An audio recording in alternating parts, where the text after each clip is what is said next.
Okay, so we're going to we're going to implements comparator.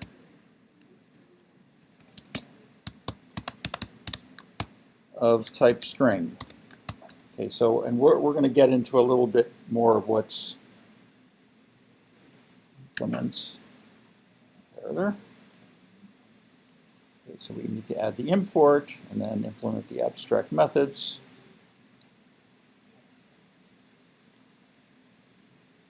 Okay, so again, in general, when we implement an interface, that's a contract that we're going to implement all of the methods that are in there. Here, there's really only one method that we need to implement. And we can either choose to implement it or declare our class to be abstract. There'd be no point in the latter here. But there is a method of string called equals ignore case.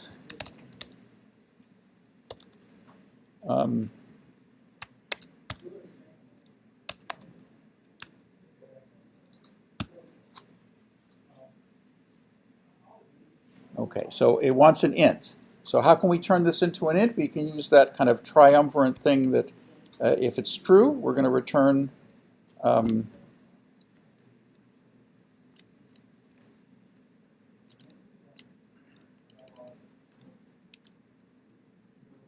no, I'm sorry.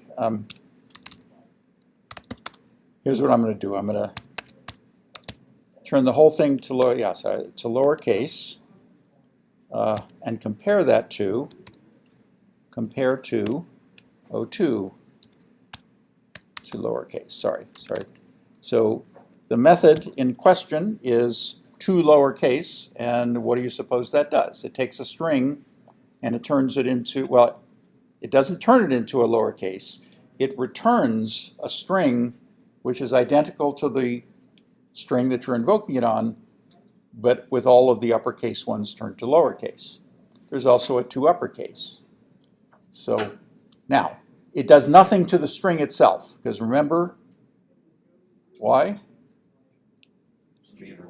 Because strings are immutable, meaning that you can't change, once you create a string, you can't change it. So just to be clear on what this is doing. So what it's, and it has, because it's comparable, it has the compare to method. And so we're saying, all right, I'm going to take this, I'm going to turn it lowercase and compare it to the other one and return that.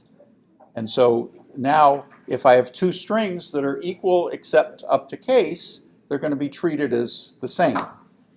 And so let's test that out here. Where's our... Okay, so here what I'll do is just add to this.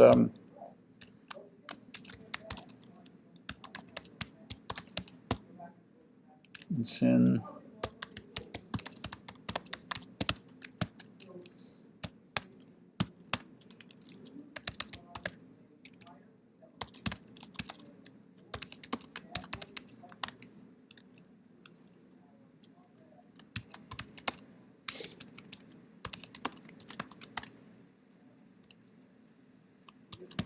okay, so now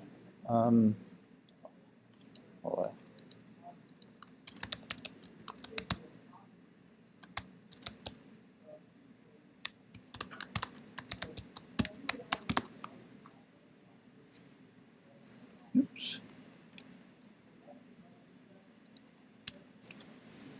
Okay, so now I'm creating a new tree set,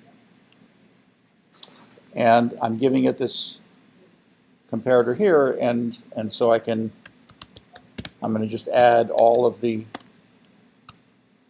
ones in the previous one.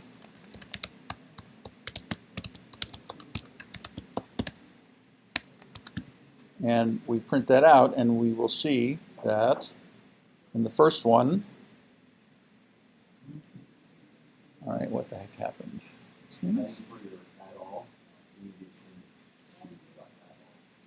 Oh, yeah, thank you. Thank you. All right, there we go. Okay, so we see the difference is now there's only one Tom, and this string has been put to the front because it's now, okay, it now comes first. Okay? So that, so in other words, if you want to do something a little different than what the default is, and the default is sort of reasonable. It's actually kind of the easiest thing. If you want to do something a little, so now what if we wanted to distinguish though? Okay, so what's cost us? This was a very easy one, and the cost of this is that we can't have two strings that are the same up to case. Now you probably, if you run, actually Windows and Macs are both kind of notoriously bad about this. Like if you have a file and it has a given name, you can't create another file in the same directory that has the same name up to lowercase. Have you ever seen that? And that actually that sometimes produces some issues that I've run into with, like sometimes students will have defined their packages with uppercase. And on the file system, that writes a directory with the uppercase. And then you want to just kind of change it, but it turns out that you can't because of this case insensitivity thing. So in other words, this can be too restrictive. Now, in order to, so if we wanted to have a situation where we had all of these guys on there, but still sorted this way, we'd have to do something a little bit more. And that more is going to require us to unpack strings a little bit more. And we're going to talk about that, but not now.